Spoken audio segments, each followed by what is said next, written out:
এই মহাসমাবেশে আমাদের লোক উপস্থিতির মধ্যে বিরাট দায় আমাদের।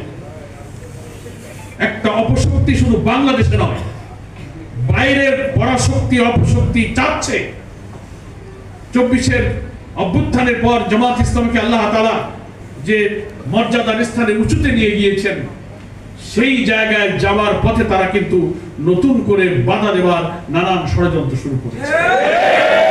একটি চক্র, ফ্যাসিবাদী চক্র আমাদের নিষিদ্ধ করেছিল, শিবির নিষিদ্ধ, জামাত নিষিদ্ধ, অফিস বন্ধ, নেতৃবৃন্দের ফাঁসি ছিল একটা প্রতীক, তাও নষ্ট করেছিল।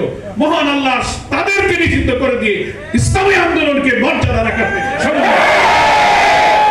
এখন আল্লাহর এই শুকরিয়া, আল্লাহর এই কৃতজ্ঞতা প্রকাশের জন্য আল্লাহ এই 1 বছর পর জুলাই বিপ্লবের বার্ষিকীর মধ্যে পরীক্ষার সামনে হাজির করেছেন।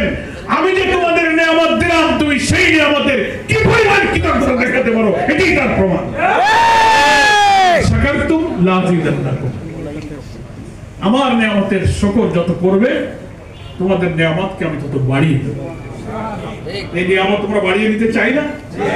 ঘর থেকে বেরোতে পারতে না, ড্রয়িং রুমে বসতে পারতে না, লেখাপড়া করতে পারতে না, ক্যারিয়ার শেষ হয়ে গেছে, মিটিং নেই, বৈঠক নেই, অফিস নেই, দল নিষিদ্ধ, শুধু চোখের পানি ফেলেছো, কারাগারে দিন কাটিয়েছো, নেতাদের মৃত্যুরা ফাঁসির খবর শুনেছো। আমি সেই কালযুগ পার করে একটি নতুন যুগের উত্থান আমি ঘটিয়ে দিয়েছি। আমরা সেই রবের কাছে প্রমাণ দিতে চাই যে হ্যাঁ আল্লাহ, তোমার এই কুদরত, তোমার নিয়ামতের প্রতি আমরা সিজদায় পড়েছি।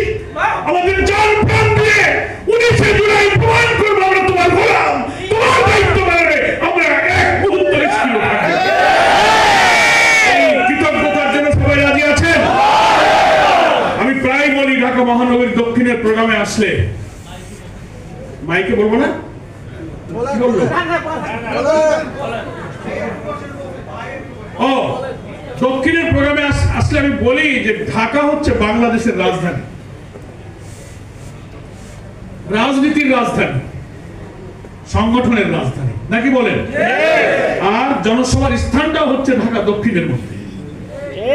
এই ঢাকা মহানগরী হচ্ছে বাংলাদেশের রাজধানী, আর রাজধানীর যত টেরিটরি, যে পেরিফেরি, তারও একটা হৃৎপিণ্ড হচ্ছে ঢাকা মহানগরী দক্ষিণ। সড়কদ্বার মাঝখানে, চারিদিকে অফিস, আদালত, সচিবালয়, প্রেস ক্লাব, যমুনা,